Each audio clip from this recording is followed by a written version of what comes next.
Olá, pessoal, tudo bem? Estamos aqui com mais um entrevistado, mais uma entrevista aí cheia de conteúdo para a gente. Hoje nós vamos falar, né, Rodrigo, sobre novas ideias aí de empreendimento no âmbito de restaurantes, vinhos, né? Aí a gente vai conhecer hoje a história de uma super pessoa. Apresenta aí para a gente, Rodrigo.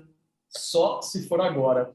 Pessoal, fala pessoal, sejam todos muito bem-vindos. Obrigado, Doug, pela presença. Estamos hoje, então, entrevistando o nosso amigo de longa data, Douglas Correia, para falar um pouquinho sobre a sua história de vida, também sobre o novo empreendimento, o novo comércio de vinhos, uma nova ideia, certo, para a cidade de Votuporanga, que é uma cidade considerada pequena e que não tem tanto esse costume de abranger essas novas, digamos, novos segmentos, né? E o Douglas veio com um diferencial total. Então, Douglas, seja muito bem-vindo e já abro com uma pergunta aí para você. Queria que você contasse a sua história. Quem é Douglas? Bom dia, obrigado, Aline, obrigado, Rodrigo, pelo convite, obrigado pela abertura, por falar de gastronomia e de vinho, são dois assuntos que me agradam muito. Eu sou aqui de Votuporanga, fui fazer minha graduação já com 36 anos de idade, né? Sempre gostei de comer e de beber muito bem, mas sem experiência nenhuma no ramo. E após um momento difícil de saúde, um tratamento oncológico, eu resolvi virar minha chave e fazer o que me dava prazer, e o vinho sempre me trouxe prazer. Eu falo para o pessoal que eu vendo vinho há 2 anos, mas eu vivo o vinho há pelo menos 10, né? No que diz respeito a estudar sobre o vinho, as regiões produtoras, as uvas, enfim. O novo surgiu na faculdade, o novo é meu projeto, meu TCC da gastronomia, e pelos acasos aí que a vida nos impõe, antes de terminar a graduação, surgiu a possibilidade de comprar o espaço, de tirar o novo do papel e trazer ele para a realidade. E o teu comentário, o Rodrigo, faz assim, muito de encontro com o que a gente tem de realidade na cidade. Votuporanga é um nicho consumidor de vinho, mas infelizmente a gente estava desamparado por lojas especializadas e principalmente por profissionais que orientassem o cliente, né, que segmentassem algumas orientações e que promovesse de fato o consumo da bebida, né? Infelizmente o vinho ele é um pouco marginalizado. As pessoas acham que para se tomar bons vinhos a gente tem que investir muito ou precisa-se de uma situação muito específica ou de muito glamour, taças caras, enfim. E a nossa realidade hoje é outra, né? O vinho cada vez mais democratizado, cada vez mais popularizado, o vinho nacional, né, com cada vez mais qualidade. Nós temos excelentes vinhos reconhecidos e premiados no mundo inteiro. Falando da nossa região especificamente, nós temos uma vinícola, a primeira vinícola do Noroeste Paulista, que produz o melhor Cabernet Sauvignon do país, segundo a grande prova de vinhos realizada no ano passado. Então, isso está muito mais próximo de nós do que a gente imaginava, mas infelizmente falta um pouco de informação, né? Falta material humano, recurso humano para que leve essas informações para o consumidor. E a minha ideia sempre foi levar, aproximar o público com o vinho, não só com o produto de um modo geral, né? Mas com tudo que permeia as frutas, né? As uvas, a vinícola, a história dos rótulos, enfim. A minha intenção é nesse sentido. Muito bacana, muito bacana. Já seguindo, então, queria saber, Doug, muito legal a gente ver isso.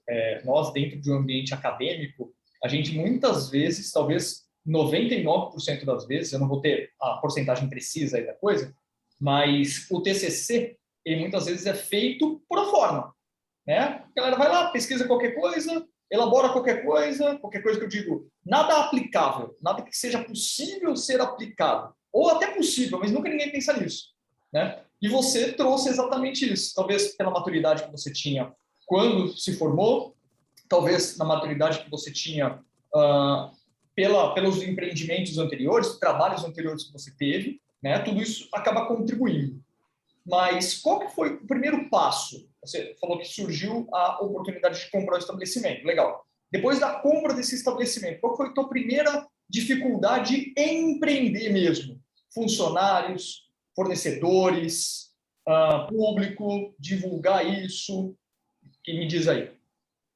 Bom, há duas grandes dificuldades. A ideologia, eu idealizava trabalhar com uma gama de produtos nacionais maior do que os importados, por exemplo.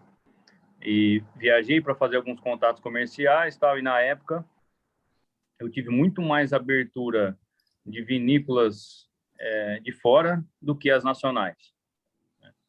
Hoje, o turismo, o enoturismo tem um crescimento muito grande no país. Então, as pequenas vinícolas, elas preferem não atender lojas, por exemplo. Elas preferem manter os seus produtos na sua vinícola e trazer esse público, né? Agregar aí outras formas de renda, como a visitação guiada, as degustações, enfim, e fazer, efetivar a venda ali dentro do seu espaço. Então, tive um pouco de dificuldade com relação a isso. Em contrapartida, vinícolas argentinas, por exemplo, me deram condição de compra e de negociação no mercado nacional. E aí, com relação à mão de obra, ela é um problema atual, mais do que nunca, né? Independente de setor, independente de ramo, a gente vive uma dificuldade de disponibilidade de mão de obra, né? Alguns números que são divulgados aí com relação ao desemprego não refletem, de fato, a realidade, né? Acho que esse número elevado aí na taxa de desemprego está mais vinculado à passividade ou à reatividade de quem está procurando um trabalho do que, de fato, com relação ao número de vagas disponíveis no mercado. Perfeito. Acho que eu acho foram que é isso mesmo. as duas dificuldades mais relevantes, e ainda são relevantes. Sim, tem gente desempregada, mas não tem gente qualificada para entrar nos postos, né, de trabalho que precisa. Realmente é isso. E, Douglas, eu queria conhecer um pouco mais dessa sua história de como foi o seu contato com o vinho, né? Você falou que tem 10 anos que você consome, conhece, estuda toda essa área para depois abrir um negócio, né? Então, às vezes a pessoa fala assim, eu quero abrir um negócio, mas ela de início não pensa, né? Que negócio que é? Eu tenho afinidade com esse negócio, eu vou conseguir agregar conhecimento para o meu consumidor, porque o consumidor, quando ele entra lá, ele também quer conhecimento, ele quer a sua experiência, para que isso agregue na experiência que ele tem ali no seu restaurante, né? Então, acho que isso foi muito legal, porque você abriu um negócio já estando bem embasado para poder falar dele, tanto para os consumidores, indicar e tudo tal. Então, eu queria que você contasse um pouco dessa história, como foi o conhecimento, como foi o estudo, que cursos você fez, né? Toda essa experiência para poder chegar e falar, não, agora é a hora de abrir o negócio, né? Que agora eu estou preparada. O vinho surgiu de maneira natural na minha vida, né? Eu nunca fui consumidor de cerveja, então nunca me agradou o paladar, e o inverso aconteceu com o vinho, e aí começa a tomar, e aí você começa, você vai apurando o seu paladar, você vai detectando as diferenças sutis, né, entre os vinhos, entre as regiões, enfim. Isso foi tomando o corpo, e aí quanto mais você busca informação, quanto mais você consome, tanto de produto quanto de conhecimento, mais você quer consumir. E aí viajei para o Sul para estudar, viajei para a Argentina para estudar, compra de livros, né, uma leitura frequente, é uma leitura que me agrada, então o estudo passou a ser frequente, inclusive dos vinhos que eu consumia. Por que desse nome, por que desse rótulo, né? Então era um conhecimento frequente, assim, constante. E em 2017, 18, se eu não me engano, veio a necessidade de ter a titulação, né? Terminando a faculdade de gastronomia, mas as pessoas, alguns clientes e amigos me enxergavam como profissional de vinho, como sommelier, mas sem a titulação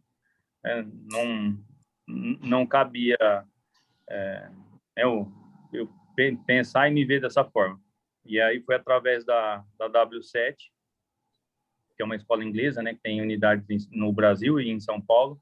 Eu fiz o módulo 1 de formação para sommelier, e aí faculdade, pós-graduação, acabou que o estudo do vinho ficou um pouquinho de lado, mas a partir de 22 eu volto para fazer o segundo e o terceiro módulo, que a gente tem alguns planos de expansão da marca também, né, e principalmente de expansão do consumo do vinho na cidade, de promover ainda mais a questão do consumo do vinho, de todos os seus benefícios, enfim.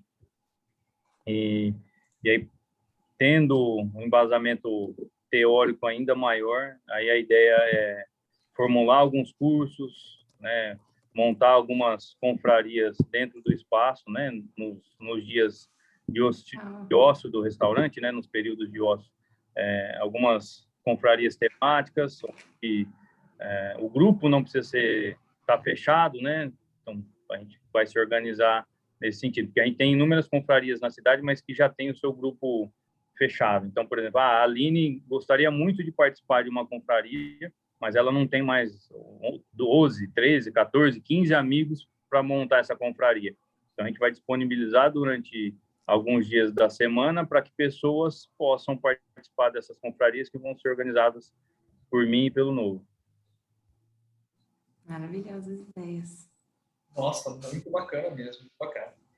Bom, para você que está assistindo o vídeo e ainda não foi no Novo, só lamento, certo? Fica aqui o convite que depois o Douglas vai formalizar mais legal, mas já me adiantando, como eu já fui, sei que a Aline também já foi, então já nos adiantando aqui. Eu conheço a experiência de ir no Novo, certo? Mas beleza, eu sou uma pessoa que nunca fui. O que eu vou ter? O que eu vou ver no Novo? Então, cheguei lá. Qual que é a experiência que eu vou ter, Doug? Conta um pouquinho mais para a gente sobre isso. O que você proporciona, você empresa, né, empreendimento, proporciona para as pessoas? Essa é uma atenção minha e da equipe de um modo geral. A atenção é essa tão grande que nós, por exemplo, não disponibilizamos delivery da nossa gastronomia no período da pandemia, né? Por quê? Porque eu não me vejo vendendo alimento, comida especificamente, né? Eu entendo o meu negócio, né, e a minha empresa, o meu espaço de uma maneira muito específica, onde a gente tem algumas questões e atenções com relação a produtos e serviços que, no meu entendimento, a gente perderia caso houvesse um delivery da parte da gastronomia. Então, a gente disponibilizou o delivery de vinhos, né, até para que as pessoas não parassem, né, de fazer o uso, o consumo da bebida. E durante a pandemia, as pessoas passaram a consumir mais, né? Então, nesse sentido, a gente conseguiu manter esse vínculo com o nosso cliente. Com relação ao restaurante, as visitas lá, a nossa atenção ainda se mantém, obviamente, com o consumo, né, do vinho, mas proporcionando, levando ao nosso cliente uma experiência difícil de ser encontrada e, principalmente, num preço compatível ou até abaixo com o valor do que a gente entrega, né? A gente entrega muito mais valor para o nosso cliente com relação à experiência do que cobrança de preço. E aí, quando a gente fala e pensa no consumo de vinho, eu penso em um preço justo com relação ao nosso conceito, que é de proporcionar 3 experiências totalmente diferentes dentro de um único menu, né, com relação à entrada, prato principal e sobremesa. E o nosso serviço de vinho em taças vem nesse sentido. Então, hoje a gente tem taças a partir de R$5 no restaurante. Todas as taças com 100 ml, com valores que variam de R$5 a R$20, que é proporcional a 1/6 da garrafa. Então, você pode tomar uma taça para harmonizar com a sua entrada, uma outra taça para harmonizar com o seu prato principal e uma outra taça para harmonizar com a sua sobremesa, né? Então, você tem 3 momentos dentro do seu almoço ou dentro do seu jantar totalmente diferentes, com vinhos totalmente diferentes, de regiões, de produtores, enfim. Você tem... É um passeio, né? Geográfico e gustativo dentro de uma única experiência. Então, a nossa atenção vai sempre nesse sentido e principalmente de perceber assim o que o cliente espera. Alguns clientes brincam comigo, falam: ó, você sabe melhor do que eu que eu gosto de tomar, porque quando você me indica, não tem erro. Quando às vezes eu compro em alguma loja ou mercado ou pela internet, foi o erro. Aí chega, eu tomo, putz, errei, né? Volto eu lá no Douglas, lá no Novo, para, ó, o que você me indica, tal. Isso por conta do histórico, né, que a gente, e dos laços, né, do vínculo que a gente vai criando com os clientes. Então, o nosso conceito, a nossa entrega é, de fato, de proporcionar situações assim, muito peculiares e muito individuais, né? Podem estar Rodrigo e Aline na mesma mesa e consumirem vinhos totalmente diferentes, pedirem pratos diferentes, terem experiências totalmente diferentes. Com relação aos nossos concorrentes, aí, com tantos outros restaurantes que até têm o serviço de vinho em taça, o valor da taça é sempre proporcionalmente muito mais alto, né? É uma fração muito pequena perto do que cobra, forçando o consumo da garrafa. O nosso não, a gente tem como ideia incentivar o consumo da taça, né? Porque às vezes eu não compraria uma garrafa X, mas uma taça de 7, 8, 6, 5, 9 reais, eu me permito provar. Então, aumentando as possibilidades, né? Você vai aumentando o leque de contato com o vinho. Eu não gosto muito de vinho branco, mas prova isso. Eu não gosto por quê? Porque às vezes é muito ácido ou porque é muito fresco. Eu gosto mais de características que venham da madeira. Bom, eu tenho vinho branco barricado, com estrutura. Então, a gente, né, busca essas informações do nosso cliente justamente para ter uma orientação do consumo de forma mais assertiva. Nossa, muito legal. E hoje eu quero grudar outra pergunta aí. Eu acho que também esse fato da pessoa chegar lá e poder experimentar a taça, por exemplo, esse seu amigo que falou, eu compro pela internet, não é certo que eu gosto, mas eu venho aqui, você já sabe o que eu gosto, você me indica coisas novas e que acaba entrando no meu paladar do vinho. Eu acho que o fato da taça, por exemplo, essa pessoa que erra toda vez que compra pela internet, ela prefere sentar lá, experimentar um vinho que ela não vai pedir pela internet, porque ela não sabe se ela vai gostar e tem que pagar a taça inteira, né? E a minha pergunta é, como você sabe, a pessoa chegou lá, você nunca viu a pessoa na sua vida, e a pessoa vai falar, eu quero, me indica um vinho? De onde vem isso na sua cabeça? Como você sabe que você vai indicar para uma pessoa que você nunca viu e que você não sabe o gosto da pessoa e você acerta? Porque você fez isso com o meu amigo. Meu amigo falou, me indica. Na hora, você indicou e pediu a garrafa, porque ele amou o vinho. Então, assim, como você acerta na mosca, Douglas? O que vem na sua cabeça? Duas questões. Conhecimento tácito e explícito, né? Eu preciso dos dois para poder segmentar as minhas indicações. Mas sempre duas perguntas me norteiam. Primeiro, qual que é a média de valor investido por garrafa? E eu peço sempre uma referência de vinho que gosta. Que vinho quanto você costuma investir numa garrafa? R$50. Tá, dentro desse valor, o que você é habituado a tomar? O que você compra? Eu tomo tal rótulo. Aí, por uma memória gustativa, né, de 10 anos tomando aí, então eu tenho uma memória gustativa, né, tenho referências gustativas de inúmeros rótulos, e isso me ajuda na orientação, né, no que indicar. É óbvio que a gente não acerta 100% das vezes, mas numa grande maioria das vezes a indicação é assertiva. E hoje a gente tem, o mercado nos possibilita isso, né? A gente tem, aí conhecendo um pouquinho, né, aí uma visão mais técnica, conhecendo um pouquinho da região de terroir age na fruta. Então, às vezes, você vai gostar de um Sauvignon Blanc argentino, mas não de um Sauvignon Blanc europeu. Então, isso me ajuda na hora de segmentar a indicação. Normalmente, essas duas perguntas. Valor de investimento, porque compra de vinho nunca é gasto, é sempre investimento. E o que gosta de tomar, o que já tomou. E o dom, né? Às vezes você nasceu com o dom. Exatamente, exatamente. Nossa, muito bacana conhecer isso, Doug. E eu emendo aqui uma outra questão. Dentro das possibilidades que a cidade, que a pandemia nos trouxe e tudo mais, o que você, Douglas, vê lá para frente? O empreendimento continua da forma que está, como restaurante, com delivery de vinhos? Ele vai ter uma modificação? Quais são as suas ideias? Claro que você pode não contar os planos aqui, mas quais são as próximas ideias que você pretende aí para o empreendimento? O que você vê na sua visão empreendedora para os próximos meses e anos aí pós, digamos assim, pandemia? Eu sou muito cauteloso, né, com tomada de decisão, justamente para ter uma tomada de decisão mais assertiva possível. Essa cautela nos guiou e nos norteou durante esses 18, 20 meses aí de pandemia, né?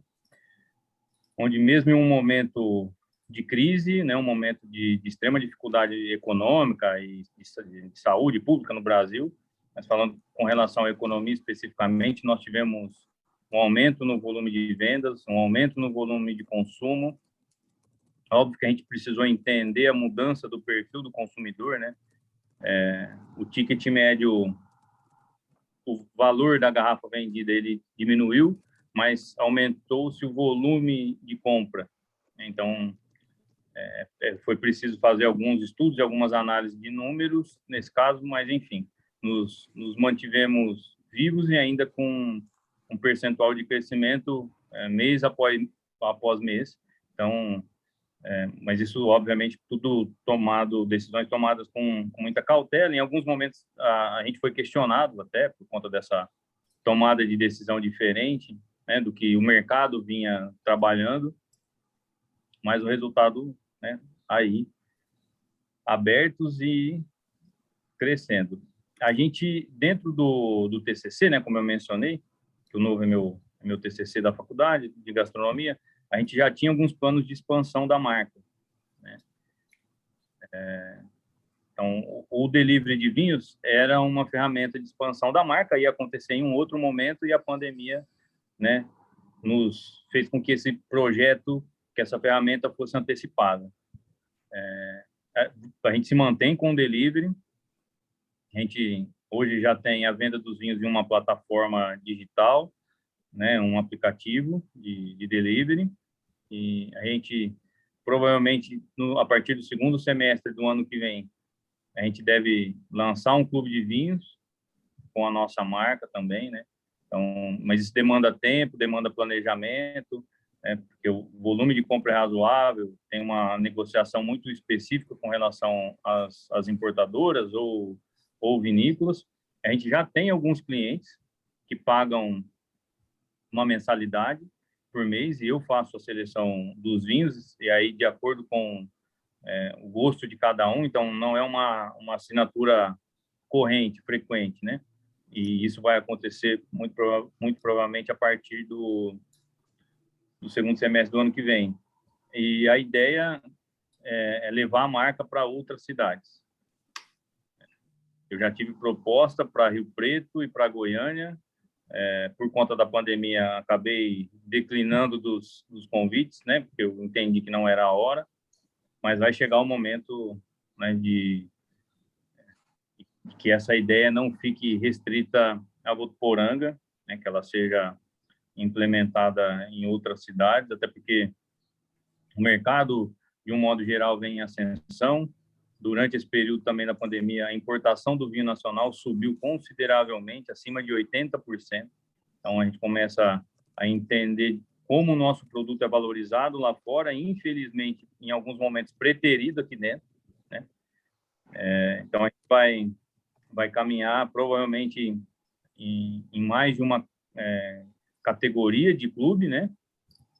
A gente deve trabalhar em uma delas só vinhos nacionais, para quem quer conhecer. A gente já trabalha com algumas vinícolas pequenas, que são rótulos bem exclusivos. Tem uma vinícola que a gente trabalha, o novo é só a terceira revenda no país. Então, são rótulos bem especiais. Obviamente que a gente tem que entender a descontinuidade desse mercado também, né? Já que são vinícolas muito pequenas. A gente não tem alguns rótulos disponíveis o ano todo. Essa vinícola, por exemplo, produziu um Chardonnay laranja em 19, e o total deu 440 garrafas. Então, é uma produção bem limitada, bem restrita, e a gente precisa entender, né, essa descontinuidade. Então, o cliente que quer, ele precisa se organizar para não comprar só uma garrafa, né, aumentar um pouco o seu volume de compra para ter esse produto na sua adega por um período maior. Mas 2021 vai terminar bem e 22 vai começar ainda melhor economicamente e para quem empreende eu tenho certeza disso. É isso aí. Nossa, Douglas, muito show. Nossa, primeiro a gente agradece, né, sua disponibilidade aí para fazer essa entrevista com a gente. A vontade era fazer lá, né, pessoalmente, para poder mostrar a experiência do seu ambiente, mas, né, fica o convite aí. E aí passar o Instagram para o pessoal visitar, né, Novo Vinho e Gastronomia, né, para o pessoal visitar, fazer um contato com você, caso quiser ficar sabendo aí sobre esses grupos aí que você vai montar, as aulas e tudo mais. E também do delivery de vinhos, né? Se quiser, faz contato com você ali pelo Instagram.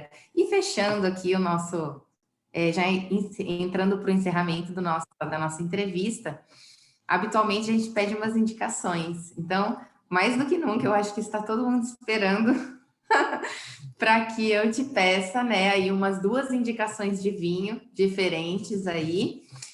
Uma indicação de livro, fiquei muito curiosa também sobre os livros que você acha mais importante aí, que contribuíram para esse seu conhecimento, super legal.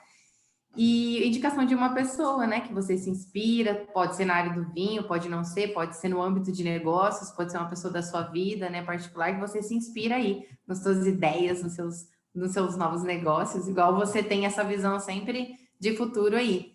E já te agradecendo a participação. Eu que agradeço a disponibilidade de vocês, a atenção, a abertura para falar um pouco de gastronomia e de vinho. Bom, vamos lá. Primeira indicação dos vinhos. A gente tem inúmeros vinhos excelentes no mercado nacional e de fora. Vou indicar como vinho branco o Riesling, da Granja União, produzido pela Garibaldi. É um vinho que a gente vende na loja a R$25, está entre os melhores vinhos brancos do país. E o segundo, um vinho tinto. Aí vou puxar a sardinha para a nossa região, né? A gente tem que valorizar quem está próximo de nós. O meu raciocínio sempre é nesse sentido. O vinho Flamboyant, da linha Flora, produzido pela Vinícola Ferracini, que está situada aqui em Penápolis. Eles têm, a família Ferracini tem um cuidado, uma atenção e uma disponibilidade, um empenho muito grande, né, para produzir um vinho, né, de extrema qualidade e tão próximo de nós. O Flamboyant tem 7 meses de barrica de carvalho, é um vinho com muita complexidade, com estrutura. Para quem gosta de vinhos mais densos, mais complexos, vale a experiência. Uma pessoa, eu vou mencionar 2. Primeiro, o Fernand Point, que é um chefe francês. Ele foi o grande idealizador da Nouvelle Cuisine, né, que é um movimento gastronômico que fez com que a gastronomia mudasse mundialmente. E ele vem como referência, porque ele nunca fez estágio em outros restaurantes. Ele terminou a sua formação e foi direto para dentro do seu restaurante. Mas deu abertura para tantos outros profissionais que pudessem estagiar com ele, né? O Paul Bocuse mesmo é uma referência na gastronomia, o grande nome, né, da gastronomia e do movimento Nouvelle Cuisine, foi estagiário do Fernand. E aí eu me identifico por isso, né? Terminar a minha graduação e ir direto para um espaço que era meu, ainda com as minhas limitações com relação à profissão, né? A gente estuda para se tornar, né, cozinheiro, né? A questão de chefiar uma cozinha é um cargo que tantos alcançam e tantos outros não alcançam, mas isso não é um demérito para o profissional. Eu costumo brincar ainda quando alguém me chama, fala chefe, eu falo, quem tem chefe é índio, né? Eu sou cozinheiro, a minha vocação, acho que acima de tudo é alimentar as pessoas. Eu acho que esse é o grande diferencial, assim. E o nome do menu não é à toa, né? Menu convívio é muito por conta disso, né? Que as pessoas possam olhar para dentro de si, conviver consigo mesmo, né? E ter, nesse momento, nesse período curto do dia, que é o almoço ou o jantar, mas é um momento de se alimentar, de alimentar o corpo físico e o espiritual também. E um livro, eu leio muito, minha literatura muito é baseada em vinho, né? Então vai ficar difícil Mas é indicar algum essa a vinho. ideia. Mas um vinho que eu gosto muito do Senac, e aí com relação a serviço, né, de restaurante de um modo geral, serviços, deu branco agora no título do livro, serviços excepcionais para bares e restaurantes. É um livro que engloba desde o trabalho da cozinha até o salão, parte de serviço, de etiqueta, de evento, de cerimonial. Então, ele é um apanhado do que a gente tem, né, de rotina dentro de um estabelecimento, né, de um empreendimento gastronômico aí no ramo de alimentos e bebidas. Então, acho que é isso. É isso aí. Obrigada, Douglas. Rodrigo e eu agradecemos aí a sua presença. E, pessoal, fique ligado. Semana que vem tem mais entrevistas aí pra gente. Beijão. Obrigado, Doug. Até a próxima, pessoal. Um grande abraço. Valeu.